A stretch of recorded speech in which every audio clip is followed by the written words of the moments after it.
Hello guys, welcome to our channel. आज हम class 11th के बायोलॉजी का चैप्टर नंबर 2 बायोलॉजिकल क्लासिफिकेशन का लेक्चर नंबर 6 करने जा रहे हैं, जहां पर हम आज demerit of the 5 kingdom classification या फिर ऐसा कह लो demerit of the R H. Whittaker को समझेंगे। ठीक है, ये आर.एच. विटेकर ने जो अपनी 5 किंगडम क्लासिफिकेशन दी थी, जिसमें उन्होंने Monera, protista, fungi, Plantae, animalia को रखा था, तो उसमें उन्होंने कुछ ऐसे ऑर्गेनिजम्स थे जिन्हें नहीं प्लेस किया था, तो उन्हीं के हमें यहाँ पर आज डीमेरिट्स पढ़नी है और उन्हीं ऑर्गेनिजम्स को हमें पढ़ना है। कुछ ए सेलुलर्स ऑर्गेनिज्म को, और जैसे कि लाइकेन इसी में आता है, लेकिन लाइकेन हम पहले ही पढ़ चुके हैं। तो लेक्चर नंबर 5 के अंदर हमने क्या पढ़ा था, हम वो एक बार फटाफट से रिवाइज करेंगे। तो हमने उसमें अंदर क्लासिफिकेशन ऑफ दी फंगी पढ़ा था। हमने कहा था कि जो फंगी है वो 4 क्लासेस में क्लासीफाई है on the basis of the morphology of the mycelium, उसकी फ्रूटिंग बॉडी क्या है, and formation of the spore, किसका स्पोर कैसे बन रहा है। ठीक है, तो हमने कहा था अस्कोमाइसिटीज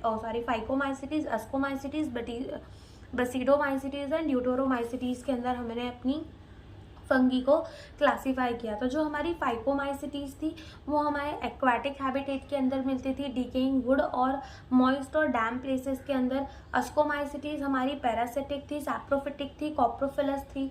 बसीडोमाइसिटीज कहाँ ग्रो होती थी, सॉइल्स पे, ऑन लॉग, ट्री स्टैम्प्स पे, और प्लांट पैरासाइट होती थी। और ड्यूटोरोमाइसिटीज डीकम्पोजर की तरह काम आते थे न्यूट्रिएंट साइकिलिंग के अंदर। माइसीलियम की अगर अपन बात करें तो जो हमारी फाइकोमाइसिटीज थी उसका माइसीलियम एसेप्टेट एंड सिनोसिटिक था, बाकी सबका ब्रांच एंड सेप्टेट था। डाइकैरियन स्टेज फाइकोमाइसिटीज और ड्यूटोरोमाइसिटीज के अंदर नहीं देखने को मिलती थी, अस्कोमाइसिटीज और बसीडोमाइसिटीज के अंदर देखने को मिलती थी।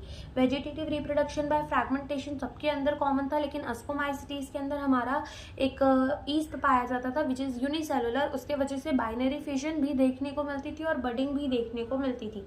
एसेक्सुअल रिप्रोडक्शन कैसे होता था, जूस्पोर फाइकोमाइसिटीज के अंदर, जूस्पोर जो कि कैसा होता है मोटाइल, और एल्कनोस्पोर जो कि कैसा होता है नॉन मोटाइल। अस्कोमाइसिटीज के अंदर कोनेडियोस्पोर या फिर कोनाडिया। बसीडोमाइसिटीज के अंदर फ्रैगमेंटेशन ने ही इतनी धूम मचा रखी थी कि स्पोर्स की कोई जरूरत नहीं पड़ी, और हमारे ड्यूटोरोमाइसिटीज के अंदर सिर्फ कोनेडिया जो था वो अकेला स्पोर वही पाया जाता था, और सेक्सुअल स्पोर पाए नहीं जाते थे किसके अंदर, ड्यूटोरोमाइसिटीज के अंदर। इसीलिए हम उसको क्या कहते थे, इम्परफेक्ट फंगी कहते थे। और अगर सेक्सुअल स्पोर पाए जाते हमारे ड्यूटोरोमाइसिटीज के अंदर तो हम उसको अस्को या फिर बसीडोमाइसिटीज के अंदर भेज देते, डिपेंडिंग ऑन कि वो किससे ज्यादा सिमिलर है। ठीक है, ये भी हमने देखा था। फिर हमारे जो फाइकोमाइसिटीज है उनके अंदर हमारा जाइगोस्पोर मिलता है, सेक्सुअल स्पोर, जो कि कैसे बनता है, by the fusion of the two gamete. This gamete can be similar in size, अगर होंगे सिमिलर तो हम कहेंगे isogamous, can be dissimilar in size तो हम कहेंगे अनिसोगैमस या फिर ऊगैमस। अस्कोस्पोर हमें किसके अंदर देखने को मिलता था, अस्कोमाइसिटीज के अंदर। ठीक है, और हमें बसीडोमाइसिटीज के अंदर सेक्सुअल रिप्रोडक्शन देखी तो जाती थी, लेकिन सेक्स ऑर्गन एब्सेंट होते थे। 2 वेजिटेटिव सेल जो है वो फ्यूज करते थे और जाइकोट को बनाते थे, उसी को हम क्या कहते थे, बसीडियोस्पोर कहते थे। फिर हमने उसके एग्जाम्पल्स देखे थे, जैसे कि हमने फाइकोमाइसिटीज के अंदर देखा था फेकुराम, आर से क्या आ रहा था, राइजोपस, ए से एल्ब्यूगो, एम से म्यूकर। अस्कोमाइसिटीज के अंदर हमने देखा था आस्क मोटी पैंसी। ठीक है, तो एम से हमारा मोरल था, ओ से कुछ नहीं था, टी से ट्रफल था, ए से हमारा एग्राइकस था, एन से न्यूरोस्पोरा था, और सी से हमारा क्लैविसेप्स था। फिर हमने बसीडोमाइसिटीज के अंदर देखा था बापू, तो बी से इज अ ब्रैकेट फंगी, ए से एग्राइकस हो जाता, पी से पक्सीनिया और यू से उस्टिलैगो। और हमने अपने ड्यूटोरोमाइसिटीज के अंदर देखा था कैटस इनपरफेक्ट, जिसमें हमारा सी से था कॉलेडोट्राइकम। ठीक है, ए से अल्टरनेरिया था और टी से ट्राइकोडर्मा था, और ये इम्परफेक्ट फंगी यानी कि ड्यूटोरोमाइसिटीज के मेंबर थे। ओके, तो अब यहाँ पर हम अपना demerit of the 5 kingdom classification start करते हैं। तो हमने क्या कहा कि जो हमारी 5 किंगडम क्लासिफिकेशन थी आर.एच. विटाकर की, तो उसमें उन्होंने मेंशन नहीं किया था लाइकेन और कुछ ए सेलुलर ऑर्गेनिजम्स, जैसे कि हमारे वायरस हो गए, वायरॉइड्स हो गए एंड प्रायन हो गए। तो इन सब के बारे में उन्होंने कोई भी डिस्कशन नहीं किया था। तो हम यहाँ लिखते हैं कि in the 5 kingdom classification, in the 5 kingdom classification, there is no mention of some acellular organism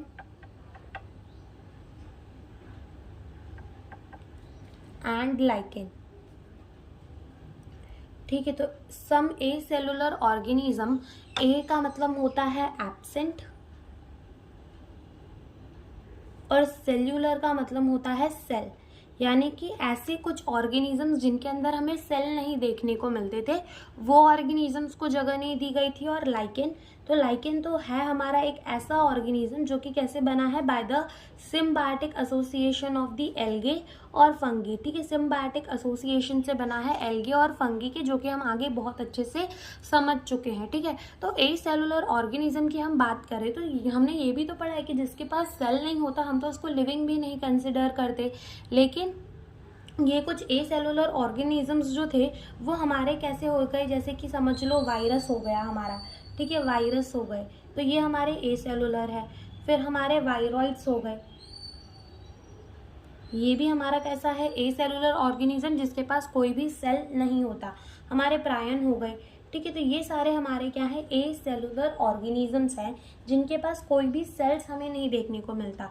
ठीक है, अब जैसे कि अगर बात करो जो कॉमन कोल्ड हो जाती है जिसमें हमें बहुत सारी छींकें आती हैं, तो वो जो बीमारी है वो हमें एक वायरस ही कॉज करता है और उस वायरस का नाम क्या है, हमारा राइनो वायरस। ठीक है, क्या नाम है इसका, राइनो वायरस। ठीक है, राइनो वायरस जो कि हमें क्या करता है, कॉमन कोल्ड। तो ये कौन सा वायरस हमें करता है, राइनो वायरस। ठीक है, राइनो वायरस हमें क्या करता है, कॉमन कोल्ड कर देता है। तो अगर हम बात करें वायरस की तो ये एक ए सेलुलर ऑर्गेनिज्म है, इसका मतलब ये लिविंग नहीं है। अब मान लो यही राइनो वायरस अगर मेरी इस पेन पे पड़ा होता तो ये मेरा कुछ नहीं बिगाड़ पाता, क्यों, क्योंकि इसके पास तो सेल है ही नहीं।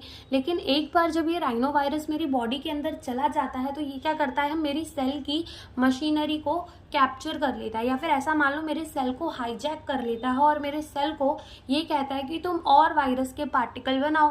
फिर मेरी बॉडी के अंदर और वायरस के पार्टिकल बनते हैं और अल्टीमेटली हमें क्या हो जाता है, इन्फेक्शन हो जाता है। इसीलिए कहा जाता है कि वायरस जो है वो ऑब्लिगेट पैरासाइट है, यानी कि उनको होस्ट की ज़रूरत है ही है अपना काम करने के लिए। क्यों, बिना होस्ट के तो उनकी कोई औकात नहीं है, तो उनको होस्ट तो चाहिए ताकि वो अपना जो काम है वो कर सके। इसीलिए हम कहते हैं वायरस क्या है, हमारा ऑब्लिगेट पैरासाइट है। ठीक है, उसके पास खुद का कोई सेल नहीं होता। ठीक है, वो क्या करता है, मशीनरी ले लेता है होस्ट सेल की और वहीं से अपने वायरस के पार्टिकल को बनाता है। हम यहाँ लिखेंगे the virus are non cellular organism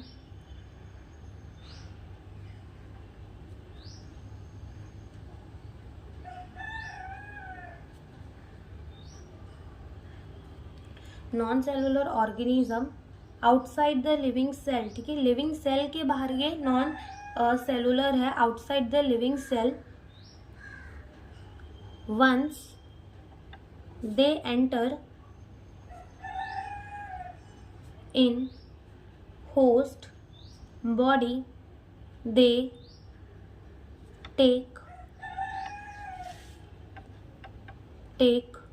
over the machinery of the host cell to replicate. Hence, the virus is called obligate parasite. ठीक है, इसलिए हमारे जो वायरस होते हैं वो क्या होते हैं, ऑब्लिगेट पैरासाइट। वायरस कैसे हैं, नॉन सेलुलर ऑर्गेनिज्म है आउटसाइड द लिविंग सेल। जैसे ही वो होस्ट बॉडी के अंदर एंटर करेंगे वो मशीनरी को, होस्ट के सेल को पूरा कैप्चर कर लेंगे और खुद को रेप्लिकेट करवाएंगे, और हेंस हम अपने जो वायरस है उसको क्या कह देते हैं, ऑब्लिगेट पैरासाइट्स कह देते हैं। वायरस का मतलब होता है वेनम और वेनम का मतलब होता है पॉइजनस फ्लूइड, यानी कि जहर। ठीक है, तो हम क्या लिख देते हैं कि वायरस का मतलब हमारे क्या होता है, वायरस का मतलब होता है वेनम और वेनम का मतलब होता है पॉइजनस फ्लूइड, यानी कि हमारा जहर। हमारा जहर नहीं, मतलब जहर। ठीक है। तो ये हमारा क्या होता है, पॉइजनस फ्लूइड होता है। अब यहाँ पर हमारा वायरस जो था वो ऐसे ही डायरेक्टली तो डिस्कवर नहीं हो गया होगा, इसमें भी बहुत से साइंटिस्ट आए होंगे, उन्होंने भी अपना कुछ कुछ योगदान दिया होगा। और तब जाके पहले तो देखो बात जब हम करते हैं तो हम कहते हैं कि हमें सेलुलर ऑर्गेनिज्म, यूनिसेलुलर ऑर्गेनिज्म ही ढूंढने में कितने साइंटिस्ट लग गए थे। ठीक है, रॉबर्ट हुक लग गए थे जिन्होंने हमारे डेड सेल को ढूंढा था। फिर उसके बाद हमारे लेवेनहुक आए थे जिन्होंने हमारे लिविंग सेल को ढूंढा था, यूनिसेलुलर सेल को ढूंढा था। वैसे ही वायरस तो हमारा एक एसेलुलर ऑर्गेनिज्म है, तो ये देखते के साथ ही किसी ने थोड़ी ना ढूंढ लिया होगा। इसके लिए भी बहुत सारी रिसर्चेज हुई, अलग अलग साइंटिस्ट आए, उन्होंने अपनी अपनी बात रखी और तब पता चला कि वायरस है। फिर पहले तो किसी साइंटिस्ट ने पता लगाया होगा कि ऐसी ऐसी चीज़ हो रही है, फिर किसी और साइंटिस्ट ने पता लगाया होगा कि ये इसके वजह से हो रही है, फिर किसी और साइंटिस्ट ने उसको नाम दिया होगा कि ये वायरस है। तो ऐसी ही चीज़ें जो हैं वो चलती आ रही हैं। ठीक है, तो इसमें जो हमारे सबसे पहले साइंटिस्ट आए वो हमारे आए दिमित्री इवानोस्की। ठीक है, कौन है, दिमित्री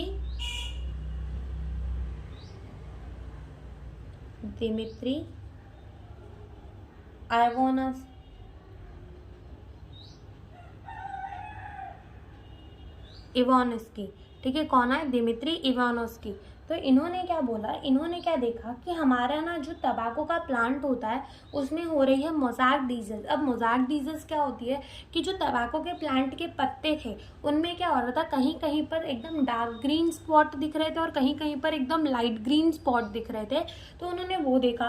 फिर उन्होंने क्या बोला कि उन्होंने सोचा कि ये ऐसी प्लांट के अंदर ऐसी डिजीज हो क्यों रही है और किसके वजह से हो रही है। तो उन्होंने पाया कि ये जो डिजीज है वो एक माइक्रोब के वजह से हो रही है जो कि हमारे बैक्टीरिया से भी छोटा है।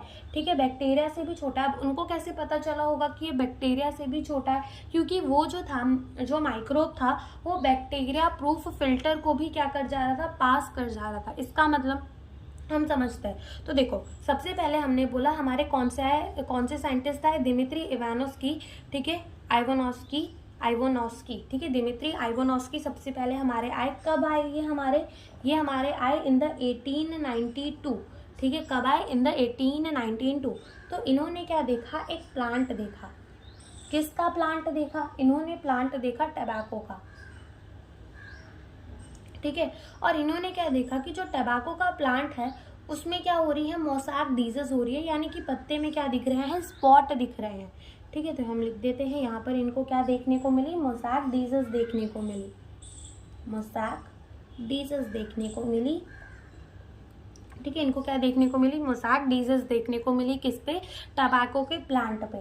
फिर इन्होंने ये पहचाना, ये जाना कि ये जो है कुछ माइक्रोब्स के वजह से हो रहा है। ठीक है, तो ये जो कैसे हो रहा था, कॉज्ड बाय माइक्रोब। ठीक है, कैसे हो रहा था, कुछ माइक्रोब्स के वजह से हो रहा था, इन्होंने ये बताया। और उन्होंने ये बताया कि ये जो माइक्रोब थे वो क्या थे, smaller then bacteria, smaller than bacteria. ये जो माइक्रोब थे ये बैक्टीरिया से भी छोटे थे, स्मॉलर देन बैक्टीरिया। अब इनको कैसे पता चला होगा कि ये बैक्टीरिया से भी छोटे हैं, क्योंकि ये जो थे ये क्या कर जा रहे थे, पास कर जा रहे थे बैक्टीरिया प्रूफ फिल्टर को, पास बैक्टीरिया प्रूफ फिल्टर। ठीक है, बैक्टीरिया प्रूफ फिल्टर को भी ये क्या कर जा रहे थे, पास कर जा रहे थे। मान लो जैसे कि ये जो था ये फिल्टर था, ठीक है, ये छन्नी जैसा था। अब यहाँ पे क्या हुआ कि इन्होंने बैक्टीरिया डाले। अब बैक्टीरिया तो इतने बड़े बड़े, तो ये यहाँ पर फंस गए। ठीक है, बैक्टीरिया प्रूफ फिल्टर पे फंस गए। लेकिन ये जो माइक्रोब थे वो इतने छोटे थे कि ये बैक्टीरिया प्रूफ फिल्टर को भी पास कर गए।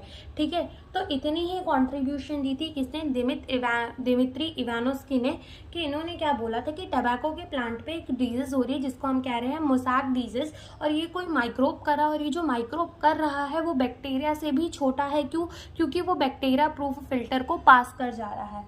ठीक है, उसके बाद हमारे दूसरे साइंटिस्ट आए। वो दूसरे साइंटिस्ट जो आए उनका नाम क्या था, उनका नाम था M.W.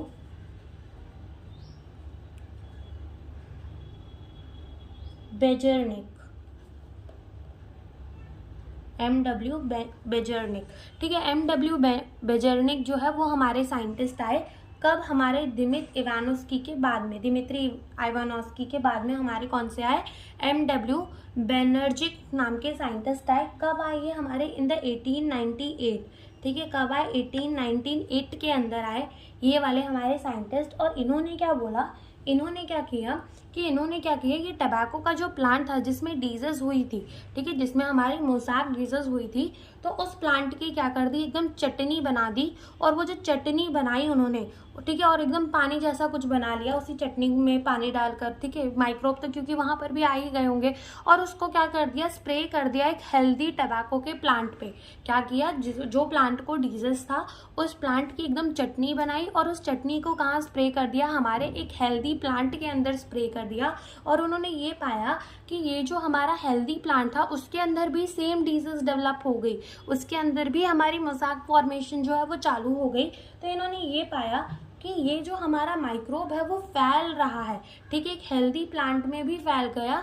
अगर कुछ हमने उसका जो है इन्फेक्टेड प्लांट की कुछ छींटे उसमें मार दिए तो वो हमारे हेल्दी प्लांट के अंदर भी फैल गया। तो इन्होंने क्या बोला? इन्होंने कहा कॉन्टाजिनम विवियम फ्लूइडम।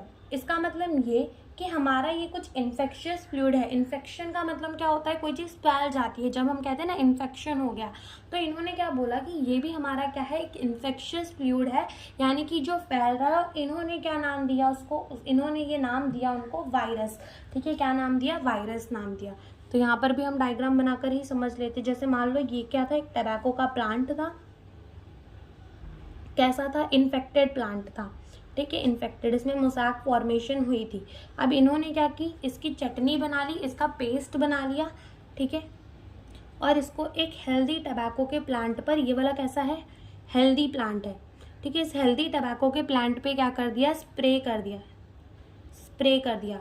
तो ये वाले प्लांट को भी क्या हो गई? मोज़ैक डिजीज हो गई, ठीक है, इस प्लांट को भी क्या हो गई? मोज़ैक डिजीज हो गई। यानी कि फिर इन्होंने क्या कहा? ठीक है, तो फिर इन्होंने क्या कहा? कॉन्टाजियम विवियम फ्लूइडियम, ठीक है, इसका मतलब क्या होता है? इन्फेक्शियस लिविंग फ्लूइड, ठीक है। और इन्होंने ही क्या नाम दिया? Named virus. इन्होंने ही क्या नाम दिया? वायरस नाम दे दिया। फिर उसके बाद हमारे तीसरे साइंटिस्ट आए जिनका नाम था WM स्टैनले, जो कि कब आए? हमारे इन द 1935। इन्होंने क्या बोला? ये जो थे ये सबसे पहले साइंटिस्ट थे जिन्होंने क्या किया? बैक्टीरिया को क्रिस्टलाइज्ड कर लिया और ये बताया कि ये जो थे हमारे पहले साइंटिस्ट थे जिन्होंने क्या किया? वायरस को क्रिस्टलाइज कर लिया और ये बताया कि वायरस के अंदर ज़्यादातर क्या है? हमारा प्रोटीन है, यानी कि वो ज़्यादा से ज़्यादा किसका बना हुआ है? प्रोटीन का बना हुआ है। तो हम यहाँ पे लिखेंगे इन्होंने क्या किया? क्रिस्टलाइज्ड वायरस, ठीक है, वायरस को क्रिस्टलाइज कर दिया और क्या बोला? क्रिस्टल कंसिस्ट लार्जली प्रोटीन, ठीक है, उसके अंदर ज़्यादा से ज़्यादा क्या है? प्रोटीन है, ज़्यादा से ज़्यादा क्या है? उसके अंदर प्रोटीन है। अब क्या होता है कि हमारे वायरस के पास जो है प्रोटीन के अलावा भी क्या होता है? एक जेनेटिक मटेरियल होता है, या तो वो हमारा RNA हो सकता है या तो वो DNA हो सकता है, ठीक है, या तो मान लो कोई भी एक वायरस है तो उस वायरस के अंदर या तो RNA प्रेजेंट होगा या तो DNA प्रेजेंट होगा, लेकिन दोनों चीज़ें कभी साथ में नहीं प्रेजेंट होंगी। और ये प्रोटीन जो होता है ना वो उनके जेनेटिक मटेरियल को प्रोटेक्ट करने का काम करता है। उसको हम क्या कह देते हैं? प्रोटीन कह देते हैं, ठीक है, उसको हम क्या कहते हैं? प्रोटीन। यानी प्रोटीन जो है वो वायरस के अंदर क्या करता है? उसके जेनेटिक मटेरियल को प्रोटेक्ट करने का काम करेगा। तो होता क्या है कि जैसे कि हमारा वायरस है तो हमारा वायरस क्या होता है? वायरस हमारा होता है न्यूक्लियोप्रोटीन। वायरस हमारा क्या होता है? न्यूक्लियोप्रोटीन होता है, ठीक है, न्यूक्लियोप्रोटीन होता है और उसका जो जेनेटिक मटेरियल होता है वो कैसा होता है? इन्फेक्शियस होता है। Genetic material infectious, genetic material उसका कैसा होता है, इन्फेक्शियस होता है। प्रोटीन जो है वो इन्फेक्शियस नहीं होता। आगे जब हम उसका स्ट्रक्चर समझेंगे तो हमें समझ में भी आएगा कि कैसे जेनेटिक मटेरियल को प्रोटेक्ट करने का काम प्रोटीन करता है वो। अब हमने क्या बोला कि हमारे कोई भी वायरस के अंदर डीएनए और आरएनए साथ में नहीं प्रेजेंट होंगे। No virus contain DNA and RNA together. ठीक है, अलग अलग प्रेजेंट हो सकते हैं लेकिन साथ में नहीं प्रेजेंट हो सकते। ठीक है, अब इसमें भी हमारे क्या होते हैं कि कुछ हमारे है, जैसे कि मान लो ऐसा वायरस जो कि हमारे कोई प्लांट को इन्फेक्ट कर रहा है, वायरस विच इन्फेक्ट प्लांट, कोई ऐसा वायरस है जो कि किसे इन्फेक्ट कर रहा है, हमारे प्लांट को इन्फेक्ट कर रहा है, तो उसके अंदर हमें क्या देखने को मिलता है, सिंगल स्टैंडर्ड आरएनए। क्या देखने को मिलता है, सिंगल स्टैंडर्ड आरएनए। ऐसा वायरस जो कि हमारे प्लांट को इन्फेक्ट करता है उसके अंदर हमें क्या देखने को मिलेगा, सिंगल स्टैंडर्ड आरएनए देखने को मिलेगा। ऐसा कोई वायरस है जो कि हमारे एनिमल को इंसेक्ट कर रहा है तो उसके अंदर हमें या तो सिंगल स्टैंडर्ड आरएनए देखने को मिल सकता है, या तो हमें उसके अंदर डबल स्टैंडर्ड आरएनए देखने को मिल सकता है, या तो हमें उसके अंदर डबल स्टैंडर्ड डीएनए देखने को मिल सकता है। तीनों चीज़ें नहीं देखने को मिलेगी, तीनों में से कोई एक चीज़ देखने को मिलेगी। ठीक है, सिंगल स्टैंडर्ड आरएनए भी मिल सकता है, डबल स्टैंडर्ड आरएनए और डबल स्टैंडर्ड डीएनए भी देखने को मिल सकता है। अब मान लो ऐसा वायरस है जो कि हमारे बैक्टीरिया को इन्फेक्ट कर रहा है और इसका एग्जाम्पल होता है हमारा बैक्टीरियोफेज। ठीक है, बैक्टीरियोफेज। ठीक है, तो ये जो बैक्टीरियोफेज है ये क्या करता है, बैक्टीरिया को इन्फेक्ट करता है, तो इसके अंदर हमें डबल स्टैंडर्ड डीएनए देखने को मिलता है। क्या देखने को मिलता है, डबल स्टैंडर्ड डीएनए देखने को मिलता है। ओके, तो इसके अंदर हमें क्या देखने को मिलेगा, डबल स्टैंडर्ड डीएनए देखने को मिल जाता है। अब अगर अपन बात करें अपने वायरस के स्ट्रक्चर की, स्ट्रक्चर हमारे वायरस का कैसा है, तो होता क्या है कि जो जेनेटिक मटेरियल है, हमारी जो प्रोटीन होती है ना, वो क्या बनाती है, कैप्सिड बनाती है। और ये जो होती है स्मॉल सब यूनिट्स की बनी हुई होती है जिसको हम कहते हैं कैप्सोमियर। क्या कहते हैं, कैप्सोमियर, जो कि प्रोटेक्ट करती है न्यूक्लिक एसिड को। जैसे कि मान लो कि यहाँ बीच में जो है हमारी क्या प्रेजेंट है, न्यूक्लिक एसिड प्रेजेंट है। ठीक है, ये मान लो हमारी क्या है, न्यूक्लिक एसिड प्रेजेंट है। कोई भी डीएनए भी हो सकता है, आरएनए भी हो सकता है, डबल स्टैंडर्ड भी हो सकता है, सिंगल स्टैंडर्ड भी हो सकता है। लेकिन एनसीईआरटी के अंदर हमें कौन सा वायरस दिखाया गया है, टबैको मॉस्कॉय वायरस। ठीक है, टीएमवी वायरस, तो हम भी यहाँ पर उसी का एग्जाम्पल लेके चलेंगे। एनसीईआरटी के अंदर साइड व्यू दिया है, हम फ्रंट व्यू बना रहे हैं। ठीक है, तो ये हमारा मान लो है क्या है, आरएनए है। ओके, अब क्या होगा कि यहाँ पर जो है, जैसे ये हेलिकली, यहाँ पर क्या होगा, छोटे छोटे से सब यूनिट्स प्रेजेंट होंगे जिनको हम क्या कहेंगे, कैप्सोमियर कहेंगे। और जब ये पूरा बन जाएगा तो हम इसे क्या कहेंगे, कैस्पिड कहेंगे। क्या कहेंगे, कैस्पिड कहेंगे। तो ये हमारा क्या है, ये है हमारा कैस्पिड, कैप्सिड। और ये अकेला जो है वो हमारा है क्या है, कैप्सोमियर। क्या है, कैप्सोमियर्स। ठीक है, ये हमारे क्या है, कैप्सोमियर। और ये बीच में हमारा क्या प्रेजेंट होता है, आरएनए। बीच में हमारा क्या प्रेजेंट होता है, आरएनए प्रेजेंट होता है। तो ये हमारा क्या है, टीएमवी वायरस है। ठीक है, टीएम वायरस है ये हमारा। अब इसमें क्या करता है, ये जो हमारा कैप्सिड है या फिर ये जो हमारा कैप्सोमियर है, ये क्या करता है, प्रोटेक्ट करता है न्यूक्लिक एसिड को। ठीक है, प्रोटेक्ट न्यूक्लिक एसिड, ये क्या करता है, न्यूक्लिक एसिड को प्रोटेक्ट करने का काम करता है। अब जैसे कि हमारा दूसरा वायरस है दैट इज द बैक्टीरियोफेज। तो ये जो बैक्टीरियोफेज है ये क्या करता है, हमारे बैक्टीरियाज को इन्फेक्ट करता है। तो हम इसको क्या कह देते हैं, बैक्टीरियोफेज, जो कि क्या करता है, हमारे बैक्टीरिया को इन्फेक्ट करता है। हम उसको बोल देते हैं बैक्टीरियोफेज। तो अगर हम इसका स्ट्रक्चर देखें तो ये देखो कैसा दिखता है, कुछ ऐसा।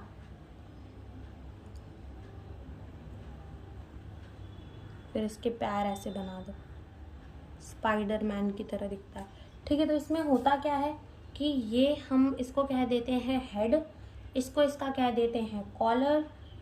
यहाँ पर शीथ भी प्रेजेंट होती है और ये जो होते हैं ये क्या होते हैं, टेल फाइबर। ठीक है, ये क्या प्रेजेंट होते हैं, टेल फाइबर।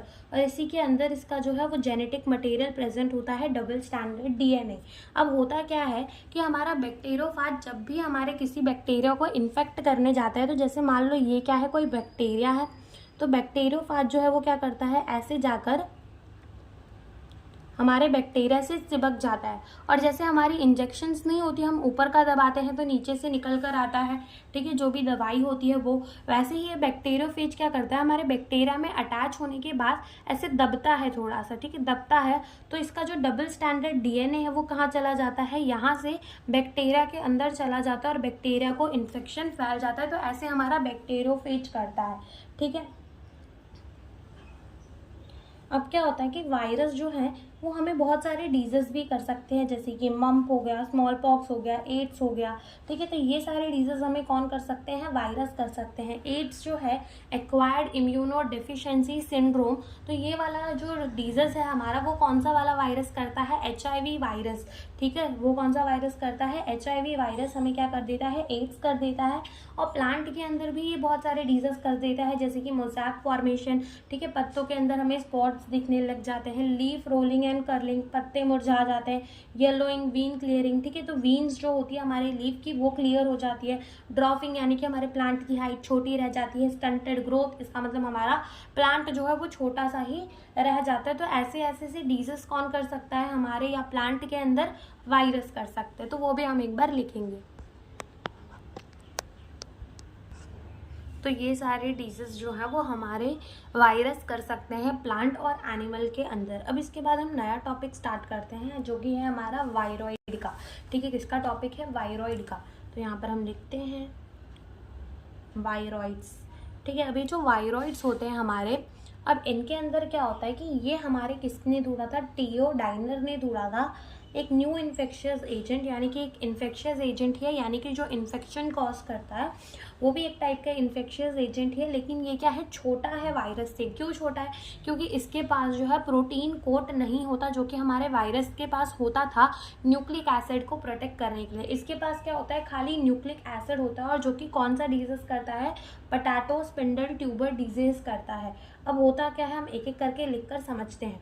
तो वायरॉइड जो है, तो इनको डिस्कवर किसने किया था, discover by TO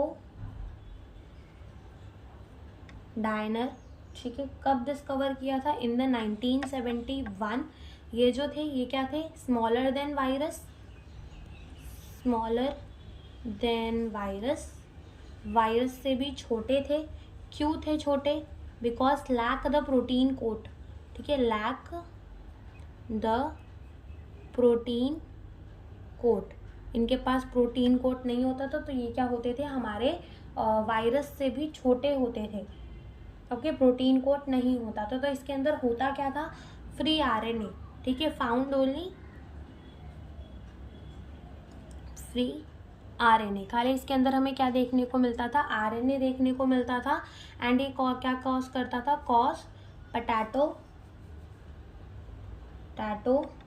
spindle tuber disease, क्या कॉज करता था, पोटैटो स्पिंडल ट्यूबर डिजीज। तो अब होता क्या था इस डिजीज के अंदर, कि मान लो हमारे जो आलू आते हैं वो कैसे आते हैं, गोल गोल आते हैं, ठीक है, ये हमारा नॉर्मल आलू है। लेकिन क्या होगा कि जब इसको इन्फेक्शन होगा तो ये हमारे ऐसे लंबे लंबे से आलू बन जाएंगे। तो ये वाला क्या है, हमारा पोटैटो स्पिंडल ट्यूबर डिजीज वाला, ये हमारा आलू है, और ये हमारा क्या है, नॉर्मल, ठीक है, और ये हमारा कौन सा है, डिजीज वाला। अब जब हमारा आलू ऐसा दिखने लगेगा, गोल गोल की जगह ऐसे लंबा लंबा दिखने लगेगा, तो लोग इसको खरीदेंगे कम, तो नुकसान भी होगा, ठीक है। तभी पता चला कि इसके अंदर क्या पाए जा रहे हैं, वायरॉइड पाए जा रहे हैं, जो कि हमारे वायरस से छोटे हैं, क्योंकि इनके पास प्रोटीन कोट नहीं होता, फ्री आरएनए होता है, ठीक है। और ये पोटैटो स्पिंडल ट्यूबर डिजीज करता है, और इसका जो आरएनए होता है उसका मॉलिक्यूलर वेट भी कम होता है, ठीक है। इसका जो आरएनए होता है उसका मॉलिक्यूलर वेट भी क्या होता है, कम होता है। तो हम ये भी लिख लेते हैं, लो मॉलिक्यूलर वेट,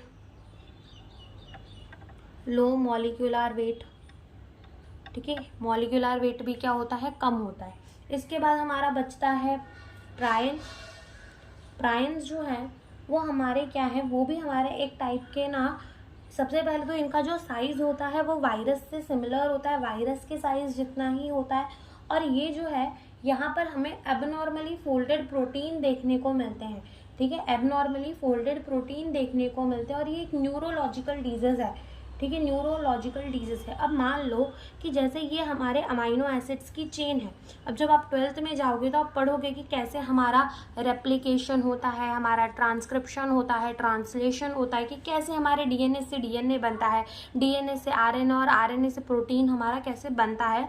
तो होता क्या है कि जब भी हमारा प्रोटीन बनना होता है तो उसके पहले हमारी क्या बनती है, अमाइनो एसिड्स की चेन बनती है। ठीक है, यानी कि जो प्रोटीन होता है, हम ऐसा कह सकते हैं कि जो प्रोटीन है वो हमारी अमाइनो एसिड्स की चेन ही होती है। ठीक है, प्रोटीन जो है वो क्या होती है, अमाइनो एसिड्स की चेन होती है। तो मान लो ये भी हमारी क्या है, अमाइनो एसिड चेन। ये भी मान लो क्या है, अमाइनो एसिड चेंज। ठीक है, तो अब एक जो होगी वो हमारी परफेक्टली फोल्डेड प्रोटीन होगी, यानी कि जैसे प्रोटीन हमें बनानी थी वैसी ही प्रोटीन हमारी बनी है। ये जो है हमारी क्या है, perfectly folded protein, perfectly folded protein, ये हमारी क्या है, परफेक्टली फोल्डेड प्रोटीन है। लेकिन कुछ जो होगी, अब ये भी अमाइनो एसिड की चेन भी हमारी क्या है, प्रोटीन ही है। ठीक है, और एक जो होगी वो हमें कैसी मिल जाएगी, गलत फोल्ड हुई मिल जाएगी। ठीक है, तो ये हमारी क्या है, जो हमारी सही नहीं फोल्ड हुई। ठीक है, तो ये हमारी क्या है, एबनॉर्मली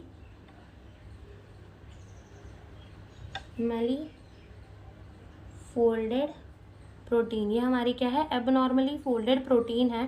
तो अब ये क्या हो जाती है, ये जो एबनॉर्मली फोल्डेड प्रोटीन है ये कभी कभी क्या हो जाती है, एक्यूमुलेट हो जाती है, कहाँ पर, ब्रेन में, और डिजीज कॉज कर देती है। तो समटाइम